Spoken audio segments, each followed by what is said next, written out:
On a spring afternoon in 1989, 15-year-old Tonetta Carlisle left City High School in Chattanooga, Tennessee, with a smile on her face and a report card full of A's and B's in her backpack. She was just blocks from her home, the same route she always took. The afternoon sun was still shining high in the sky, and the weekend was just one day away. Then, in an instant, she was gone. 2 witnesses stopped at a nearby intersection, saw everything. They watched as several men grabbed Tonetta and forced her into a vehicle before speeding away with her inside. The witnesses caught the license plate and reported it all to the police. 2 days later, the vehicle was found, but there was absolutely no sign of Tonetta. Now, more than 3 decades later, her family is still waiting for answers, still hoping that someone out there will finally come forward. This isn't a story that made national headlines, but it should have. Instead, it shattered a family and left a community searching for answers that still have not arrived. This is Season 2 of Sequestered, Case 1, The Disappearance of Tonetta Carlisle.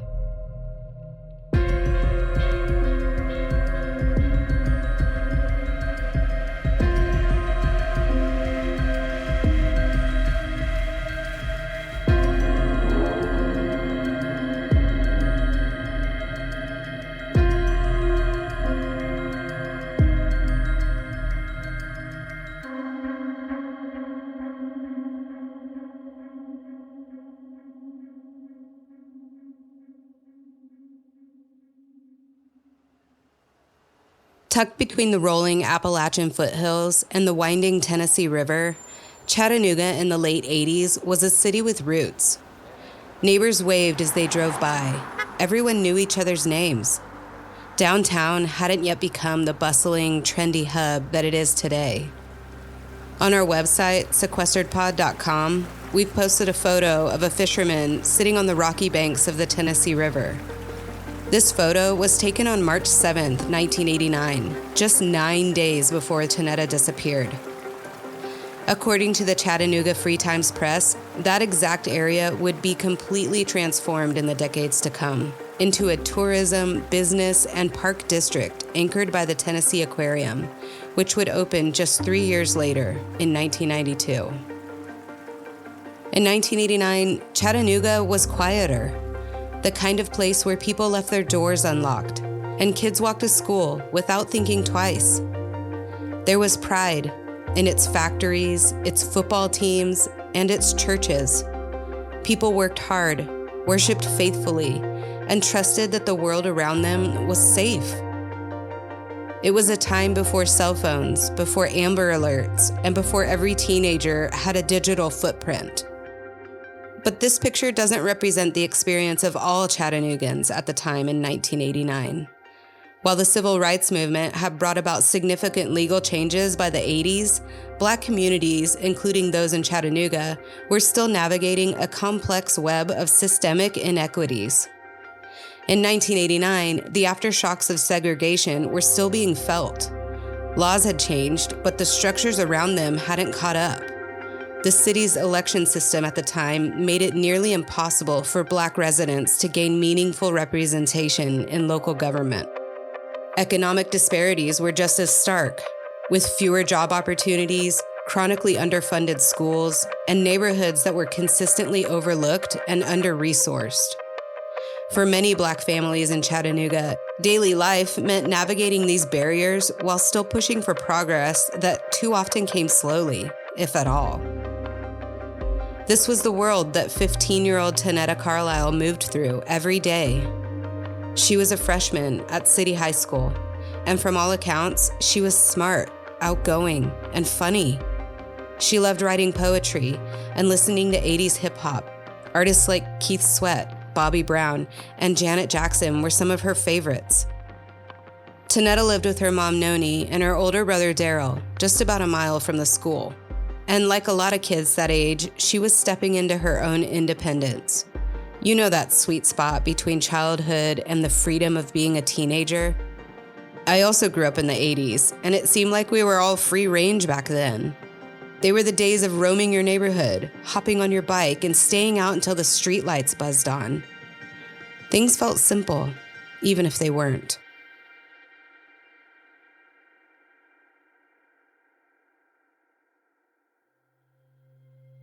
It was a Thursday, March 16th, 1989. The air sat at a crisp 64 degrees. That early spring kind of day where the seasons felt like they were trading places.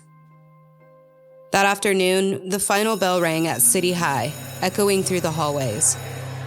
According to a comment on a Facebook post from Black and Missing Inc., Tonetta had just received her report card that day. All A's and B's. She and her friend left their class together, and as they walked down the hall, she showed him her grades. She seemed happy and proud of her hard work. Tonetta hugged her friends goodbye and started on her usual route home. It was about a 20-minute walk, one she knew by heart. Her route would have taken her down to Berkeley Street, which quickly merges into Dallas Road. From there, it's a straight shot to Hamilton Avenue, where she'd then take a left, crossing a busy intersection. Tonetta reaches the intersection and crosses, the final stretch before she's home. She walks along Hamilton Avenue, heading up the hill toward the 600 block where her family lived. On her left, Tonetta passes Ruth Street. Only a half a block left to go.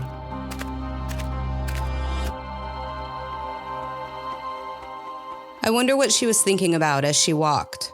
Maybe her weekend plans. She was about to get a paycheck from her job at Honey Baked Ham, and her first tax refund was on the way. Maybe she felt good about that report card, or maybe she was just enjoying the walk, the sun on her shoulders, and the world unfolding like any other afternoon. As Tonetta continued up the road, a woman and her husband were approaching from Ruth Street. They pulled to a stop at the intersection with Hamilton. According to the Charlie Project, the woman glanced up the hill and saw Tonetta walking alone. Then, out of nowhere, a yellow and tan vehicle tore up the hill, screeching to a stop. In seconds, several men jump out of the vehicle and forcibly pull Tonetta's 95-pound body inside before speeding off again. Had that couple just witnessed a kidnapping?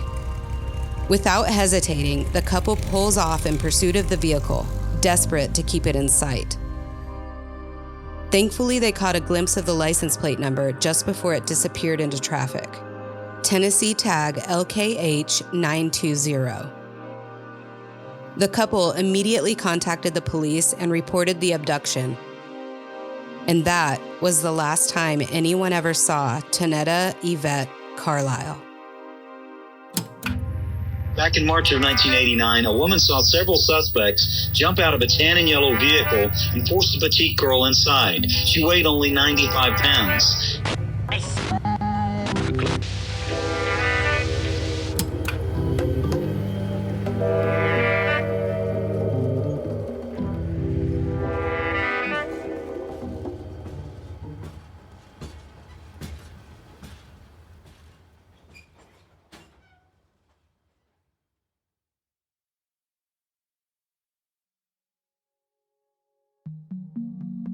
Noni came home after a long day at work. She was surprised Tonetta wasn't there.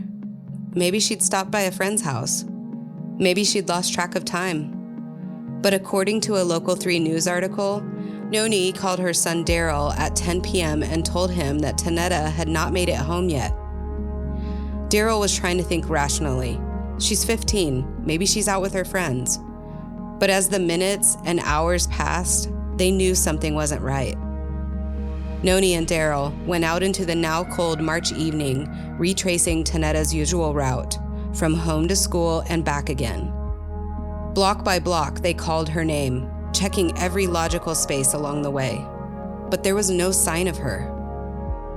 By 11 p.m., now 8 hours after Tonetta's abduction, Noni was on the phone with the police, reporting her daughter missing, something she never imagined herself doing. Here's Tonetta's brother Daryl speaking in an interview with Local 3 News about that night. My mother called and said that Tonetta hadn't made it home yet. And so I looked at the time, it was going on, I don't remember, like it's yesterday. It was going on 10 o'clock. Well, I looked at Tonetta being 15, I said, maybe she's being a little rebellious, but that's not like her.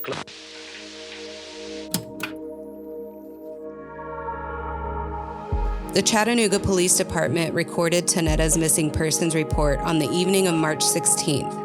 But it took 2 days before they had connected it to the abduction call from the eyewitness couple. According to NamUs, the National Missing and Unidentified Persons System, at the time of her abduction, Tonetta Carlisle was 5'1" and weighed 95 pounds.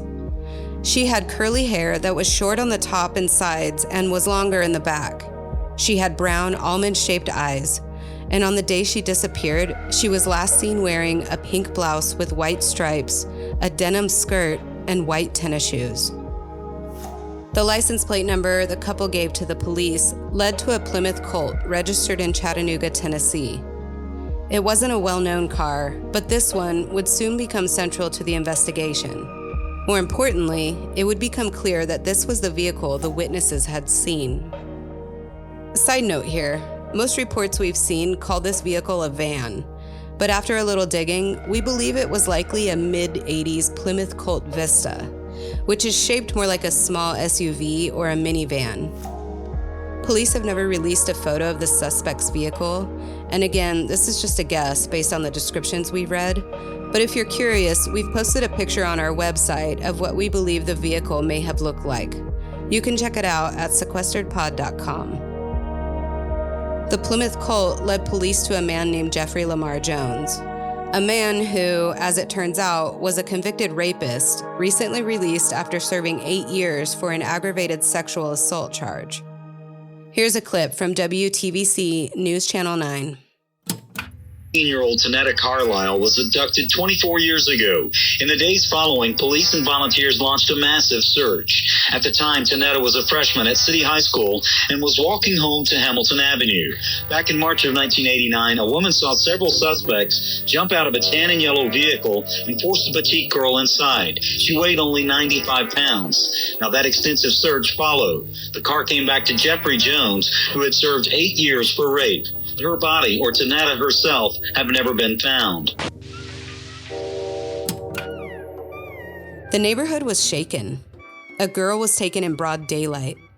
2 people had witnessed the abduction, police had a license plate, and a suspect's name. But there were still no answers to be had. People locked their doors. They started picking up their kids from school and forcing them to walk in groups. And Noni and Daryl, they were just left in limbo, trapped in the unknown.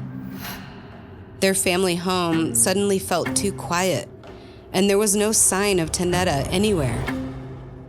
The days ahead would only bring more questions, more frustration, and for Tonetta's family, more waiting. When Chattanooga police traced the license plate from the eyewitness report, it led them to a man named Jeffrey Lamar Jones. Jones was no stranger to law enforcement. Just 1 year earlier, he'd been released from prison after serving 8 years for rape and aggravated sexual assault, a conviction that involved both kidnapping and violence. Sources say Jones had also been accused of another sexual assault in January of 1989, just 2 months before Tonetta disappeared. Suffice it to say, Jones's criminal history was a red flag that should have been impossible to miss. But by 1988, he had served his prison sentence and was back in Chattanooga, living freely and blending into a city that had no idea what he was capable of. Now, a year after his release, he was tied to the disappearance of Tonetta Carlisle. On March 18, 1989, just 2 days after Tonetta Carlisle was abducted, the city mobilized. A large-scale search party was formed in an urgent attempt to bring her home. Roughly 300 people joined the effort, with law enforcement leading the charge. But it was the community that gave the search heart. Tonetta's friends, her family, and neighbors, church groups, strangers, they all showed up, all hoping they can stumble on any sign of her. They combed through the underbrush of wooded areas and opened the doors of abandoned buildings, searching for any trace of the 15-year-old girl who had simply vanished on her walk home from school. The focus of the search was along the corridor between City High and Hamilton Avenue when a call came in about a yellow and tan Plymouth Colt, matching the van-like vehicle the witnesses had reported. Police arrived and discovered the vehicle parked on the 900 block of Glenwood Avenue. Inside, they found a man slumped over in the front seat, dead. It was the owner of the vehicle, Jeffrey Lamar Jones. Turns out, his death was self-inflicted and later ruled as carbon monoxide poisoning. To investigators, the scene looked like a confession without words. A convicted rapist found dead in the very vehicle used to abduct a missing girl? Case closed, right? But it wasn't, not even close, because there was still no sign of Tonetta. In 2021, WDEF News 12 revisited the case. Here's a clip of then District Attorney General Neil Pinkston talking about the case. This is such a sad situation for the family. At 15 years old, this young girl was abducted and put into a car. So many years later, what are you hoping to see, General Pinkston, from the community? Some tips, some information that might lead to some closure for this family? Some people who knew Tonetta, especially those that talked to her in the few days leading up to her disappearance, they can contact us. I think they may have some information that would help us. But also, the vehicle she was abducted into was traced back to an individual by the name of Jeffrey Jones.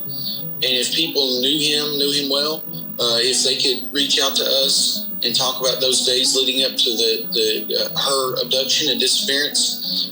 2 days after the abduction, he was found about the 900 block of Glenwood. He had committed suicide.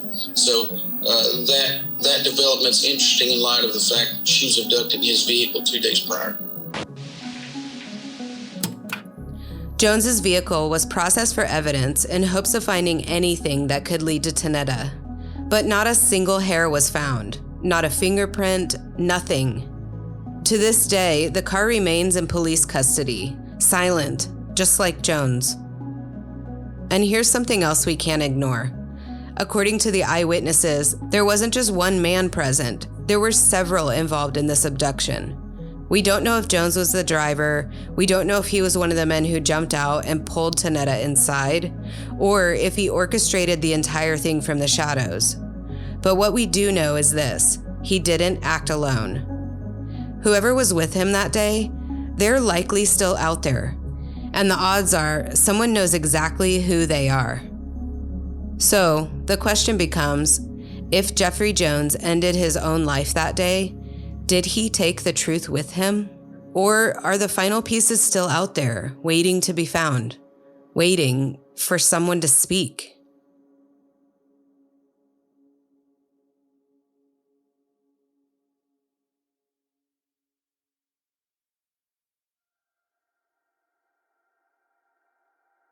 In the days that followed, the search didn't stop. Officers, volunteers, neighbors, they all held out hope that Jones's death might lead to something. A clue, a note, a location that would bring Tonetta home. But there was nothing. No arrests, no new suspects, and no additional names. Just more silence. And despite those early theories, including the eyewitness account that more than one man was involved, the case began to stall. Momentum faded, and Tonetta's disappearance started slipping from the spotlight and into memory. Here's a news clip from 2019, reported by Kelly Curtin of WTVC News Channel 9. March 16th, 1989, Tonetta was walking home from here at Chattanooga High School. It was that day when she was last seen. I know she had to walk, up the hill, to get home. Nani Sturdivant is Tonetta Carlisle's mother. Daryl Stewart is her big brother. We were sitting around the table playing cards. I'll never forget that night. Pictures are all they have to remember her. She's silly. And that runs in the family. She have a good sense of humor. She like to see people laugh. Her family is asking the DA's office to reopen the case. The focus on convicted rapist Jeffrey Jones. Officials say Jones killed himself 2 days after the little girl disappeared. The DA says in the years since, they've narrowed in on Jones, eliminating other scenarios, but without a body, Tonetta's case cannot be closed. That's why we're asking the public, relationships have changed during the years.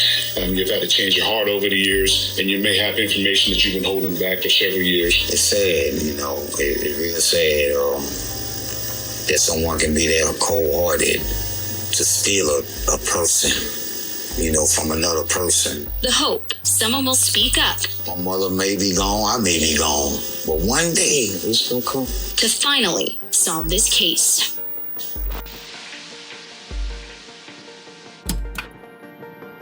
For more than 30 years, Tonetta Carlisle's case has remained unsolved.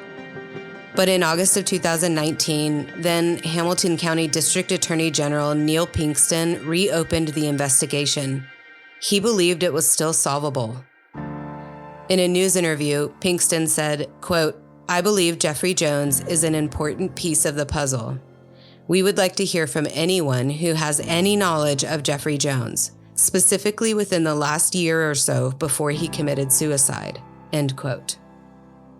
In 2023, the Chattanooga Times Free Press reported that Tonetta's case had been added to uncovered.com, a national cold case database that compiles public records, timelines, and media coverage all in one place. That same article included an update from the current District Attorney General, Cody Wamp, someone I'm quite familiar with from Season 1 of Sequestered. Although Hamilton County's formal cold case unit had since been dissolved, Wamp emphasized that these cases are still being worked. She said, quote, "Cold cases are still actively being prosecuted by my office. I also have 3 investigators in my office who are willing to investigate cold cases and bring them to me if we believe we have new evidence," end quote. She also urged the public to speak up by saying, quote, "Anytime there is new evidence on a cold case, or any case for that matter, I hope citizens will bring that information to law enforcement or to my office so we can take a look," end quote. Since the case was reopened, Tonetta Carlisle's story has received little press, no breaking developments, no renewed national interest. In August of 2025, Tonetta would be 52 years old. Here's Tonetta's mother, Noni, speaking with Local 3 News in Chattanooga back in 2022. Right now, right today, somebody know where Tonetta is. Somebody knows something. Right here in Chattanooga, Tennessee. Man, it's just been devastating, man. Your little sister, man, being missing and knowing that somebody knows something. That's the sad part.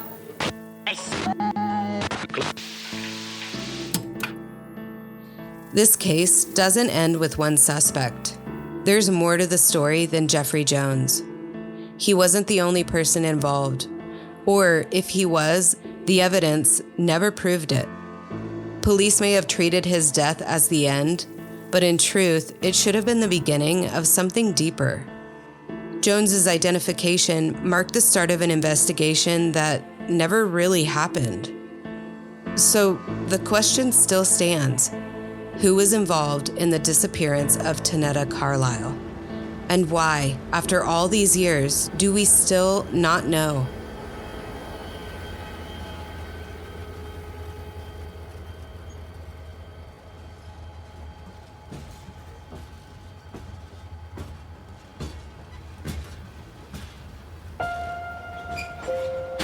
If you have any information about Tonetta Carlisle's disappearance, or details about Jeffrey Jones, no matter how small, please contact the Chattanooga Police Department at 423-698-2525 or the Tennessee Bureau of Investigation at 1-800-TBI-FIND. That's 1-800-TBI-FIND. You can also submit a tip anonymously through tipsubmit.com or by contacting your local law enforcement agency. Tonetta's family is still waiting, and your voice could help bring them one step closer to answers.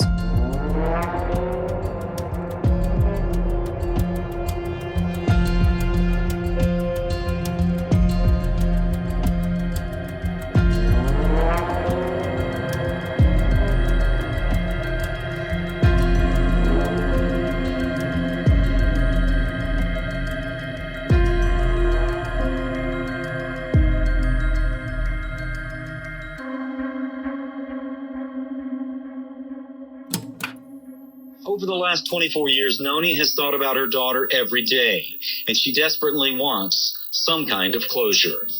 Now, the National Center for Missing and Exploited Children stays in touch with Noni Sturdivant. In fact, they've asked her for a photo of herself when she was about 40 years old. They want to use it in the continued search for Tonetta Carlisle. Now, her case and many others are featured in the missing persons section of our website, newschannel9.com.